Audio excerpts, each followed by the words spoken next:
Dear viewers, you are warmly welcome in this lecture. Kindly subscribe this channel and also press the bell icon below so that you could be notified about any new video from Biology Guardian. Thank you.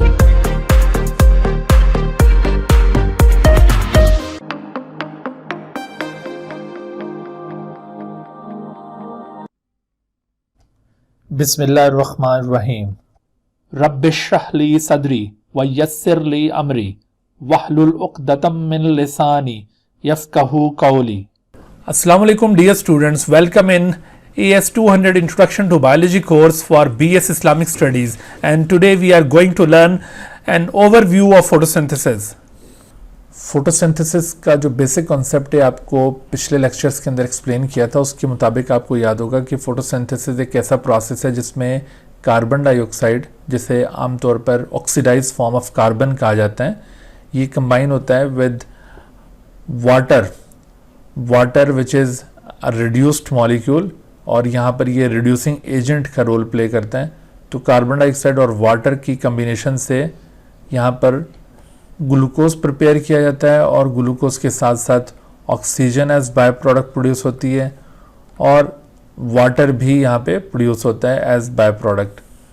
तो photosynthesis की इस equation में आपने देखा कि carbon dioxide की actually reduction हो गई है, और जबकि इसके मुकाबले में वाटर अपना हाइड्रोजन लूज करने के बाद ऑक्सीडाइज हो गया इनटू ऑक्सीजन। तो इसी वजह से इस प्रोसेस को रिडॉक्स प्रोसेस कहा जाता है। Photosynthesis is a redox process, क्योंकि इसके अंदर रिडक्शन और ऑक्सीडेशन दोनों तरह के इवेंट्स परफॉर्म होते हैं।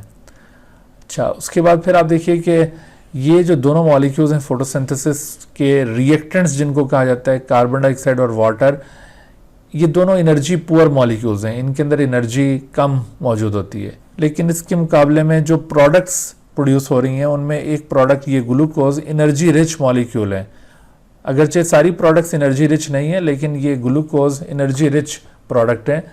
तो इसका मतलब है कि फोटोसिंथेसिस एक ऐसा प्रोसेस है जिसमें energy poor molecule energy rich molecule में चेंज हो रहे हैं। तो ये एक्स्ट्रा अमाउंट ऑफ एनर्जी कहाँ से आ रहा है?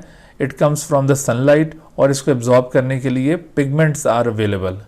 तो इस तरह अगर हम इसको एक्सप्लेन करें कि ये एक ऐसा प्रोसेस है कि जिसमें energy poor molecule energy rich molecule में चेंज हो रहे हैं, या दूसरे लफ्ज़ों में कि this is the process in which radiant form of energy of the sun is transform into chemical form of energy. So इस लिहाज से आप इस प्रोसेस को बायो एनर्जेटिक्स प्रोसेस कहेंगे, क्योंकि ये एक एनर्जी ट्रांसफॉर्मेशन प्रोसेस है। तो ये दोनों एस्पेक्ट्स फोटोसिंथेसिस के आमतौर पर एक्सप्लेन किए जाते हैं।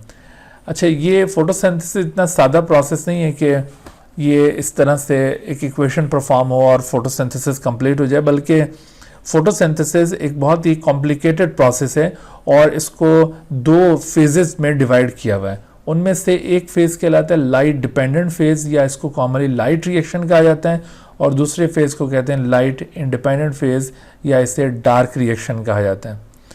लाइट डिपेंडेंट फेज का मतलब है कि इसमें लाइट डायरेक्टली इन्वॉल्व है, और लाइट के बगैर ये परफॉर्म नहीं हो सकेगा। लेकिन लाइट इंडिपेंडेंट फेज, इसमें लाइट डायरेक्टली इन्वॉल्व नहीं है, लेकिन अगर प्लांट्स मुसलसल डार्कनेस में ही रहें तो ऐसी सूरत में फिर ये परफॉर्म नहीं हो सकता, क्योंकि इसके लिए लाइट रिएक्शन की प्रोडक्ट्स दरकार होंगी। तो लाइट रिएक्शन परफॉर्म होगा in the presence of light, और वो प्रोडक्ट्स हासिल होंगी, तब ये डार्क रिएक्शन परफॉर्म होता है। तो आमतौर पर एक मिसकंसेप्शन ये होती है कि शायद ये जो लाइट रिएक्शन है ये डे टाइम के अंदर परफॉर्म होता है प्लांट बॉडी के अंदर, और जो लाइट इंडिपेंडेंट फेज है डार्क रिएक्शन ये रात के वक्त परफॉर्म होता है। तो ये ऐसा नहीं है। नॉर्मली प्लांट्स के अंदर ये डार्क रिएक्शन भी डे टाइम में परफॉर्म होगा, क्योंकि जो लाइट रिएक्शन की प्रोडक्ट यहाँ पे रिक्वायर्ड होंगी वो भी असल में डे टाइम के अंदर ही अवेलेबल होती हैं। इस वजह से ये लाइट इंडिपेंडेंट फेज भी डे टाइम में ही नॉर्मली परफॉर्म हो रहा होता है। अच्छा, ये जो दो आपने इवेंट्स देखे, इनमें होगा क्या?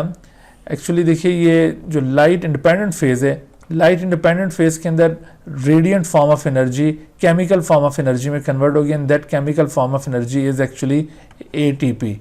तो एटीपी यहाँ पे प्रोड्यूस होंगे, और फिर उन एटीपीज को यूटिलाइज करते हुए यहाँ पर कार्बन डाइऑक्साइड को कन्वर्ट किया जाएगा इनटू कार्बोहाइड्रेट। कार्बन डाइऑक्साइड जो कि एनर्जी पुअर मॉलिक्यूल था, इसे कन्वर्ट किया जाएगा एक ट्रायोज टाइप के कार्बोहाइड्रेट में which is known as glyceraldehyde three phosphate या फिर इसको फॉस्फोग्लाइसरल्डिहाइड कहा जाता है। तो ये एक 3 कार्बन मोनोसेक्राइड है, उसके अंदर इसकी कन्वर्जन होती है। बाद में फिर इस तरह के 2 मॉलिक्यूल्स मिलकर एक हेक्सोस मॉलिक्यूल यानी ग्लूकोज सिंथेसाइज कर लेते हैं, क्योंकि ग्लूकोज एक हेक्सोस मॉलिक्यूल है और जबकि ये जो G3P या PGL हैं दीज आर ट्रायोज मॉलिक्यूल्स। तो इस तरह से इन दोनों की कम्बिनेशन से, इस तरह के 2 मॉलिक्यूल्स की कम्बिनेशन से एक्चुअली फिर बाद में ग्लूकोज सिंथेसाइज होता है। तो अगर आपसे ब्रीफली पूछा जाए कि what happens in the light and dark reaction, तो ये एक एक लाइन के अंदर आप इनका आंसर इस तरह से दे सकते हैं कि लाइट डिपेंडेंट फेज या light reaction involves the conversion of light और radiant form of energy into chemical form of energy. और जबकि अगर इसी तरह से ब्रीफली हमने डार्क रिएक्शन की एक्टिविटी पॉइंट आउट करनी हो तो आप कह सकते हैं कि इन लाइट इंडिपेंडेंट फेज और dark reaction reduction of CO2 occurs to form G3P और PGL that is a triose molecule। ठीक है जी, क्लियर हुई बात ये। अच्छा, उसके बाद फिर अब आगे देखिए कि ये सारा जो प्रोसेस है प्लांट बॉडी के अंदर कहाँ पर हो रहा है। अगर हम एक ओवरव्यू देखें फोटोसिंथेसिस का तो उसमें हमें ये दिखाई देता है कि ये प्रोसेस दरअसल लीफ के अंदर परफॉर्म हो रहा है। प्लांट बॉडी में इसकी साइट क्या होगी? Leaf. Leaf are the organs which are concern with photosynthesis. तो ये साइट ऑफ फोटोसिंथेसिस दरअसल लीफ है। अच्छा, लीफ के अंदर बहुत सारे टिश्यूज प्रेजेंट होते हैं। विद इन द लीफ ये कहाँ परफॉर्म हो रहा है? तो विद इन द लीफ असल में ये मेसोफिल सेल्स में परफॉर्म होगा ये प्रोसेस।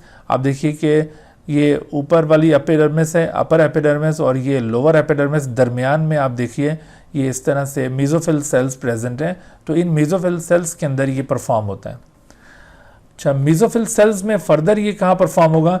तो मेसोफिल सेल्स के अंदर क्लोरोप्लास्ट एक ऑर्गेनेल है जो कि फोटोसिंथेसिस के साथ कंसर्न है। क्लोरोप्लास्ट, इसका स्ट्रक्चर आप ऑलरेडी सेल वाले चैप्टर के अंदर पढ़ चुके हैं। क्लोरोप्लास्ट इस तरह से एक डिस्क्वाइड बॉडी होता है, it is double membranous structure. तो इसकी ये जो डबल मेम्ब्रेनस कवरिंग है this is known as envelope, इसको एनवेलप कहा जाता है। और इस एनवेलप के इनसाइड जो इसका ग्राउंड नजर आ रहा है that ground is known as stroma. Stroma, ठीक है। तो विद इन द स्ट्रोमा यहाँ पर इस तरह से फ्लैटेंड सैक लाइक स्ट्रक्चर्स हैं which are place one above the other to make a stack of coin like structure. इनको कहते हैं ग्रैनम। सिंगुलर वर्ड है ग्रैनम, और जबकि प्लूरल होगा ग्रैना, क्योंकि इस तरह के सेवरल ग्रैना यहाँ पर प्रेजेंट हैं। Each granum consist of 25 to 50 थैलेक्वाइड्स। हर एक ग्रैनम के अंदर 25 to 50 थैलेक्वाइड्स मौजूद हैं। ये थैलेक्वाइड्स स्मॉलर थैलेक्वाइड्स कहलाते हैं या इनको ग्रैना लैमेली भी कहा जाता है। स्मॉलर थैलेक्वाइड्स या ग्रैना लैमेली जो एक दूसरे के ऊपर प्लेस होकर एक stack of coin like structure बना रहे हैं जिसको ग्रैनम कहा जा रहा है, और इस तरह के several grana through out the stroma distributed हैं। जैसे बाकी ग्रैना को इस वक्त आपको दिखाया नहीं है, उनको हमने इनविजिबल कर दिया है, सिर्फ ये इस एक को दिखा रहे हैं। असल में ये जो ग्रैना है ना, इसकी मेम्ब्रेन्स के अंदर ही पिगमेंट्स मौजूद होते हैं और वो पिगमेंट्स लाइट एब्जॉर्ब करते हैं और इस वजह से लाइट रिएक्शन इस जगह पे परफॉर्म होता है। लाइट रिएक्शन में, और जबकि डार्क रिएक्शन कहाँ परफॉर्म होगा? डार्क रिएक्शन परफॉर्म होगा स्ट्रोमा के अंदर। डार्क रिएक्शन के अंदर एक मेटाबॉलिक साइकिल परफॉर्म होगा that is called Calvin cycle. तो ये केल्विन साइकिल की शक्ल में डार्क रिएक्शन दरअसल स्ट्रोमा का पार्ट है। अच्छा, अब इन दोनों फेजेस में होता क्या है? लाइट रिएक्शन जैसा कि अभी बताया था ये लाइट एब्जॉर्ब करता है। ये इवेंट लाइट एब्जॉर्ब होगी बाय द पिगमेंट्स, और लाइट एब्जॉर्ब होने से क्या होगा कि जो लाइट एनर्जी है it will be utilize in the formation of ATP। ADP और इनऑर्गेनिक फॉस्फेट को कंबाइन किया जाएगा और ये जो लाइट एनर्जी थी वो यहाँ पे यूज की जाएगी in order to make this bond, और ultimately ATP will be produce. अच्छा, इसी दौरान में यहाँ पर एक और इवेंट होता है कि वाटर की स्प्लिटिंग भी होती है, क्योंकि लाइट एब्जॉर्ब करने से फोटो सिस्टम अपना इलेक्ट्रॉन लूज कर देते हैं और इलेक्ट्रॉन लूज करने की वजह से ऑक्सीडाइज हो जाते हैं, और वाटर फिर इनके साथ जब रिएक्ट करता है तो वाटर अपनी ऑक्सीजन को लूज कर देते हैं, और जबकि हाइड्रोजन और इलेक्ट्रॉन्स ये यहाँ पर यूटिलाइज हो जाते हैं। ठीक है, तो इस तरह से ऑक्सीजन लूज हो गई और बाकी जो इसके इंग्रेडिएंट्स हैं वो NADP को रिड्यूस करने के लिए इस्तेमाल हो जाएंगे। NADP इन हाइड्रोजन और इलेक्ट्रॉन्स को लेकर NADPH में कन्वर्ट हो जाता है।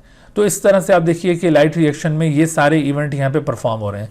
एक बार फिर देख लें, लाइट रिएक्शन में लाइट की एब्जॉर्प्शन होनी है, वाटर का फोटोलाइसिस होगा, ऑक्सीजन का रिलीज होगा, एडीपी और इनऑर्गेनिक फॉस्फेट कन्वर्ट होकर एटीपी बन जाएगा, एनएडीपी रिड्यूस होकर एनएडीपीएच बन जाएगा। हालांकि ये सारे इवेंट आपको पहले भी बताए हुए, हमने दोबारा से यहाँ पर रिकॉल किया है कि ये लाइट रिएक्शन के अहम इवेंट्स हैं जो कि परफॉर्म हो रहे हैं। अगर आपसे कहा जाए कि analyst any 3 events that occur in the light reaction, तो आप इजीली इनमें से 3 इवेंट्स को एनालिस्ट कर सकते हैं किसी शॉर्ट क्वेश्चन में, कि absorption of light, photolysis of water, release of oxygen, conversion of ADP and inorganic phosphate into ATP and reduction of NADP to NADPH, all are the events of the light reaction। अभी हम इनकी detail में जाते हैं कि ये सारा कुछ कैसे होता है। ठीक है, अभी मैं जल्दी जल्दी इसी वजह से बता रहा हूँ कि अभी हमने आगे दोबारा इन सारी चीज़ों को डिस्कस करना है। अच्छा, अब देखिए कि लाइट रिएक्शन में जो ये 2 चीज़ें प्रोड्यूस हुई हैं, इनको कहा जाएगा प्रोडक्ट्स, जबकि इसके मुकाबले में वाटर इनपुट है लाइट रिएक्शन का और ऑक्सीजन आउटपुट है लाइट रिएक्शन का। इनपुट हम उस चीज़ को कह रहे हैं जो कि सिस्टम के बाहर से आया है, और जबकि वो चीज़ जो सिस्टम के बाहर जा रही है उसको आउटपुट कहा जा रहा है। ठीक है जी, और जबकि ये दोनों जो मॉलिक्यूल्स हैं, इनमें से आप देखिए ये दोनों मॉलिक्यूल्स NADPH और ATP, they are called products of light reaction. दरअसल यही वो प्रोडक्ट्स हैं जिनको आगे डार्क रिएक्शन में यूटिलाइज करना होगा। डार्क रिएक्शन में देखिए अब क्या होगा कि कार्बन डाइऑक्साइड यहाँ पर यूटिलाइज होगी डार्क रिएक्शन में, और डार्क रिएक्शन में कार्बन डाइऑक्साइड को कन्वर्ट किया जाता है, इसको रिड्यूस किया जाता है by the hydrogen of NADPH। वैसे तो आपको याद होगा कि हमने वाटर को रिड्यूसिंग एजेंट कहा था, लेकिन वाटर डायरेक्टली कार्बन डाइऑक्साइड को रिड्यूस नहीं करता, बल्कि अपना हाइड्रोजन ये NADP को दे देता है और ये NADPH बनकर हाइड्रोजन यहाँ पर डोनेट करता है। तो इस तरह से NADPH जो कि कार्बन डाइऑक्साइड की रिडक्शन कॉज कर रहा है, इसे कहते हैं रिड्यूसिंग पावर। फोटोसिंथेसिस में इस मॉलिक्यूल को रिड्यूसिंग पावर कहा जाता है। तो आपसे अगर ये पूछा जाए कि what are the products of light reaction and what are their roles in the dark reaction, तो प्रोडक्ट्स में आपने ये NADPH इसको रिड्यूसिंग पावर के तौर पर बयान करना है और इसका रोल बताना है कि it provides hydrogen for the reduction of carbon dioxide in the dark reaction. और दूसरी तरफ ये ATP जो दूसरी प्रोडक्ट है, इसके जरिए यहाँ पे एनर्जी इनकॉर्पोरेट होगी डार्क रिएक्शन में, और कार्बन डाइऑक्साइड जो कि एनर्जी पुअर मॉलिक्यूल था, after getting energy from the ATP जो कि यहाँ पर असिमिलेटिंग पावर कहलाता है, इससे एनर्जी लेने के बाद ये कार्बन डाइऑक्साइड आगे कन्वर्ट हो जाएगा एक रिड्यूस और एनर्जाइज फॉर्म में, जबकि ये दोनों मॉलिक्यूल्स अपनी रॉ स्टेट में चले जाएंगे। NADPH will be change into NADP और ATP will B change into ADP and inorganic phosphate. तो इस तरह आप देखिए कि ये दोनों प्रोडक्ट्स, एक को कहते हैं reducing power that is NADPH और दूसरे को कहते हैं असिमिलेटिंग पावर या फिर ATP। ये दोनों लाइट रिएक्शन की प्रोडक्ट्स हैं और ये दोनों डार्क रिएक्शन में यूटिलाइज हो रहे हैं। आप इनके रोल को जरूर आइडेंटिफाई करें। डार्क रिएक्शन में NADPH का क्या रोल है?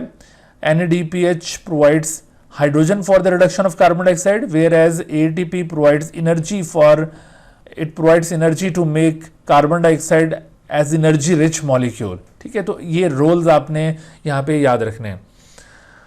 ये बहुत ही अहम क्वेश्चन है, what are the products of light reaction, what are inputs and outputs of light reaction, इनके ऊपर आपकी तवज्जो रहनी चाहिए। अच्छा, दूसरी तरफ डार्क रिएक्शन में कार्बन डाइऑक्साइड जब ये रिड्यूस भी हो जाता है और एनर्जी भी हासिल कर लेता है, तो ये एक रिड्यूस फॉर्म में कन्वर्ट हो जाएगा, that is called glyceraldehyde 3 phosphate या PGL। अभी मैंने आपको बताया था कि ये बुनियादी तौर पर एक ट्रायोस मॉलिक्यूल है। अच्छा, अब ये डार्क रिएक्शन में भी कार्बन डाइऑक्साइड का स्टेटस क्या है? कार्बन डाइऑक्साइड को input of the dark reaction कहा जाता है, और जबकि इसके मुकाबले में G3P is called the output of the dark reaction, क्योंकि ये कार्बन डाइऑक्साइड सिस्टम के बाहर से यहाँ पर दाखिल हो रहा है और जबकि G3P यहाँ सिस्टम से बाहर जा रहा है, तो इस वजह से ये इसकी इनपुट और ये आउटपुट कहलाएगी। तो जैसे मैंने अभी आपसे पूछा था कि what are inputs and outputs of light reaction, similarly आपसे सवाल बन सकता है कि what are inputs and outputs of the dark reaction. तो ये इन दोनों के ऊपर भी आपने तवज्जो रखनी है। अच्छा, अब आखिर में अब ये जो G3P या PGL बना है, इस तरह के 2 मॉलिक्यूल्स मिलकर ग्लूकोज को सिंथेसाइज करते हैं और इन्हीं से आगे फिर स्टार्च भी बनता है और बाकी जितने भी ऑर्गेनिक कंपाउंड्स हैं वो भी इन्हीं से ओरिजिनेट होंगे। ठीक है, तो ये था एक ओवरव्यू फोटोसिंथेसिस का। अगर आपसे कहा जाए कि draw an overview of photosynthesis, तो आपको ये कॉन्सेप्ट मैप ड्रॉ करना होगा। इसमें फोटोसिंथेसिस में होने वाले तमाम इवेंट्स को समराइज किया हुआ है कि फोटोसिंथेसिस में क्या कुछ हो रहा है। ठीक है भाई, जिस तरह से अभी मैंने सवाल पूछा था कि enlist any 3 events of the light reaction, similarly आपसे ये सवाल पूछा जा सकता है कि enlist any 3 events of the dark reaction. तो यहाँ पर आप क्या क्या बता सकते हैं? मिसाल के तौर पर यहाँ पर आप बताएंगे कि carbon dioxide is utilized, reduction of carbon dioxide occurs by means of NADPH, energy is provided to the carbon dioxide by means of ATP, formation of glyceraldehyde 3-phosphate और PGAL। तो ये सारे इवेंट्स हैं जो कि डार्क रिएक्शन में perform हो रहे हैं। और आप डार्क रिएक्शन में ये दोनों एक्टिविटीज भी बता सकते हैं कि इन the dark reaction NADPH is recycled into NADP और जबकि ATP is recycled into ADP and inorganic phosphate. तो ये इनकी रिसाइकलिंग भी यहाँ पर हो रही है।